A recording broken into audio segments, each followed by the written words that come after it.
Hey guys! As you can see here, I have Ahsoka Tano, but I will also be conducting a review across two different scales and then between the standard and the Deluxe TVC versions. So for those of you new to my channel, I focus mainly on customizing clone figures, but occasionally I delve into toy reviews when I could add some value beyond the plethora of already great reviews done by other channels. But in this case, I see doing reviews are opportunities for us toy collectors to come together and look at some questions regarding these figures. In this case, I will answer the burning question I have recently. Are 3.75-inch and 6-inch Star Wars figure the same now? Let me frame it another way. Recently, I have been amazed by the awesome detail of smaller figures.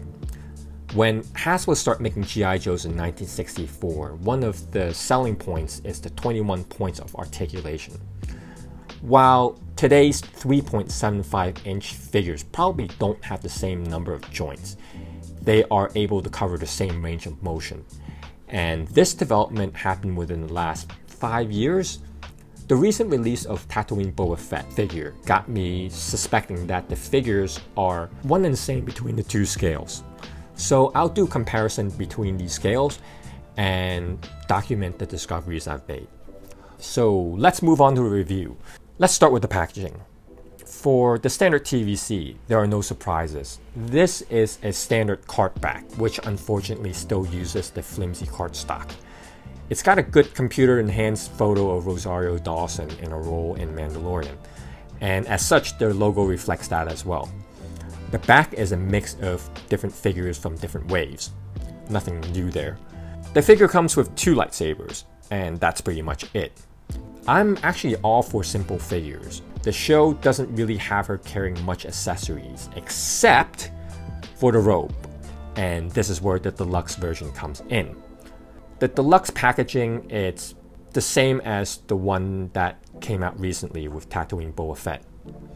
You've got the handsome vintage-inspired photograph in front showing the figure in a setting and the exploding convoy. Well, it doesn't explode just as Boba Fett's jetpack doesn't fire, but it certainly makes the packaging look more exciting, I guess. Side, you have the photo of the figure striking a pose with the lightsabers. And the other side, her with Grogu touching his hands, which recreates that scene in The Mandalorian when she's feeling him through the Force. And the back is a repeat of the front image, along with a packing list type image of what you get with this figure. Basically, it's to justify that this is a deluxe figure and you have to pay more for it. In addition to what you get with these figures, you get a robe, Morai the Convoy, a lantern, and of course Grogu and the 2 tiny objects that he manages to force pull. And then the Black Series, you get the usual window box, which we all have to say goodbye to pretty soon. You get the side printed image of Ahsoka, no complaints there, and the back of a box, pretty much a blurb. Pause the video if you want to read it. This figure comes with 2 chunky looking lightsabers, and again, that's it, same as the standard TVC version. So out of the prison, the figure looks absolutely fantastic, as already anticipated. What I'll do first is to cover the differences between the 2 TVC releases. These look like miniature humans. The proportion and details are just right, and they have very good likeness to Rosario Dawson. It is absolutely uncanny. The details are very accurate to the costume. None of the parts seems to be reused also for this figure. Only thing I could call out is the cloak and the pants. For the pants, the toy obviously at this scale cannot replicate the soft goods. The sculpt did a great job in replicating the feel, although it doesn't have the diaper pants aesthetic when the legs spread wide in this fighting stance. But no matter, I could accept that. As for the cloak, unfortunately it has some issues with it also. The general shape of it is on point, although from what I remember, the front actually comes down a little bit lower on the body. Also, the way it falls in full scale creates these folds, and on the toy version, it doesn't represent that. The recent TVC Bib Fortuna shows us that Hasbro could sew them at different points to create these folds, but they didn't do it for Ahsoka. Is it a big deal? It would have been nice to have it, but the silhouette created by overall shape is convincing enough with not too much puffiness. I heard that you could actually drench the soft goods in water and it will help weigh it down, so perhaps I'll try that. But what I was disappointed in the most is the hood when it's pulled up.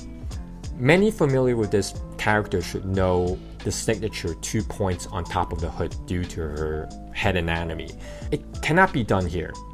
There just isn't enough weight on the cloth to fall on the horns to create that aesthetic. And the sewn points at the soft goods in this area over here doesn't help. What's worst, the hood just doesn't want to cooperate when you pull it up. It just looks really weird, and yeah, it's just bad. I was a bit disappointed in this, but to make it up, the hood does really well when it's folded down, and the character has it like this in certain points of the show when hanging around the campfire with the child, so I'm okay with it now. And to remove the cloak, you would need to pop out the heads like this. Now let's move on to the other accessories on the Deluxe Edition. Of course, you have Grogu, which in comparison to the previous TVC release is slightly smaller. Perhaps it is an update and it makes it easier for other characters to carry him. I don't know.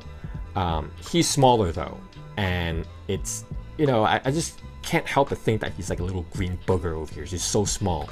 So I think from this point I'll just call him Booger. The head sculpt has the same size though. His expression is very similar, but not identical. But you cannot tell unless if you put it under a magnifying glass. But the main difference here is the body. This new version doesn't have arm articulation. It is pretty much permanently outstretched, and it lacks the feet under the clothes, which appears in the previous iterations. But strangely enough, the head sculpt has a wide range of motion. Perhaps it is because the collar gives it more space to move around, I don't know. And moving on, the booger has other boogers, smaller boogers. Here you have the stone piece that Ahsoka used to test his force ability, and then the chrome ball that Mando uses. It is good that they're on these transparent stands, because literally you could sneeze on it and it would just fly away and you would lose it forever. Funny thing though, on these stands, they actually look like the pieces on that board game, Sorry. It's the name of the game. Sorry! You then have the lantern. Cast it in clear resin. It has a handle and the figure has no problem holding it. You have Morai. It comes with an indent at the bottom so you could rest it on Ahsoka's arm, provided you kind of lean it against her a bit. And last but not least, the double lightsabers, which also comes with the regular TVC release, of course, with the bent hilts and different lengths. It has no problem being held in hands. Now, before I move on to the articulation, let's take a quick detour and bust out the Black Series figure. I am not going to cover the aesthetics much because looking at this, it's essentially the same as the TVC. It's like a blown up version of it. Because of the larger scale, it manages to squeeze even more detail, making it even more awesome. For example, the Black Series has paint under the eyes that are more apparent. It is basically not there on a smaller scale. I can understand this edit is necessary since the paints are applied like little pixels, if you can imagine. It would be difficult to do so without muddying the entire face if it's done on a smaller scale. Also, the clothing texture and the arm bracer details are more apparent, and this segues into my next point. Looking at both of them, they are identical in sculpt in a much broader sense. Now, what do I mean by that? The silhouette is absolutely identical. You could even see the folds of the pants are almost one and the same. However, the Black Series can achieve a higher resolution, if you could get what I mean. In addition to the paint and texture, the Black Series is able to separate the colors by literally separating the parts. Like over here, with the arm and the tunic. For the TVC, this whole entire torso is one piece. Then you have the joints. Both employ different joint types appropriate to the scale, and this is the part where I'll go into the articulation of both figures.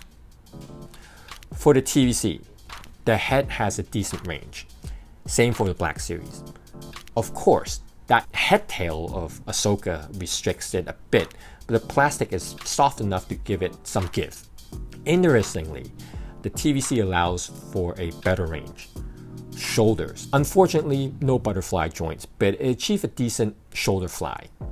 Again, TVC can achieve a slightly higher range. The swivel both occurs at the elbow instead of the bicep. It is pretty common in recent figure and not a big surprise. The wrist articulation is limited in both figures. They can rotate 360 degrees on one axis, but lacks movement in other directions. The hand articulation boils down to this point, and this is very specific to Jedi figures. Can it hold a lightsaber with both hands? The answer is yes. Despite not having side wrist swivels, the hands are soft enough to accommodate a double hand grip for basic poses, but it cannot do an extreme stylized pose. But then again, this is Ahsoka, so two hands are for two lightsabers. Why does she want to have just one lightsaber, right? Moving on. Both figures' torso rotates, but Black Series has more crunch to it. TVC, almost none. Hip flexors. The clothing is made of soft material, so it does a very good job moving out of the way. Here, TVC wins in terms of range, but no Spider-Man range for neither of them. But here's the interesting part. The TVC figure has a rotating joint that cuts straight across the top of the leg. Black Series managed to hide it very well with the front appearing like one piece. But in fact, if you lift up the skirt, it hides the actual separation. Now that's pretty smart. At the knees, similar to the Nomad Boba Fett Black Series figure, both TVC and Black Series has a concealed joint. TVC could achieve a very good range actually, while Black Series doesn't go much beyond 90 degrees. Then finally the ankles. Both figures have rocker ankles. Both can turn the feet down really well, but Black Series can turn up much better than TVC.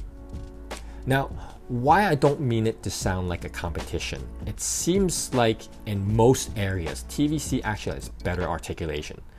But for me, I still prefer the aesthetic details and the size of the larger figure.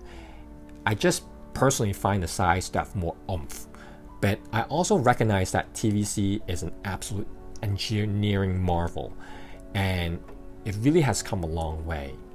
And to answer my previous question, whether TVC is basically a shrunken version of Black Series, it is, but it's not identical. I can imagine the overall sculpt before they factor in the articulation. It's the same 3D computer file, but as they incorporate the joints, part separation, and more details, the 3D files then diverged. And I could understand this because materials have tolerances and the parts has to be modified to cater to the different scales. I won't be surprised if the 3D model for the TVC is a step down in resolution from the Black Series. As for how I feel about the TVC Deluxe Ahsoka, I must say it is actually a step up from the Deluxe Boba Fett Tatooine. Both are great figures, but I'm talking about accessories over here. I cannot comment on the price tag because I'm pretty price insensitive myself. That's for you to judge. But while the accessory count is similar, the Deluxe Ahsoka you get an extra 2 figures, that being Morai and that green booger. And everything seems to come together very coherently. For Boba Fett, the jetpack flame effect just doesn't attach well on the bottom, and the 2 Stormtrooper helmet is just for decor or possibly for fitting it onto other TVC Stormtroopers in order to create the story. Anyways, if you haven't noticed yet, I really like these Ahsoka figures. If you're an out-of-the-package collector, you most likely get a more complete setup with the deluxe package, with the robe and everything, and the booger and everything on. But if you're into mint and box collecting, then it is really up to how much you could tolerate the new windowless box. From what I see on the internet, people are quite negative about it.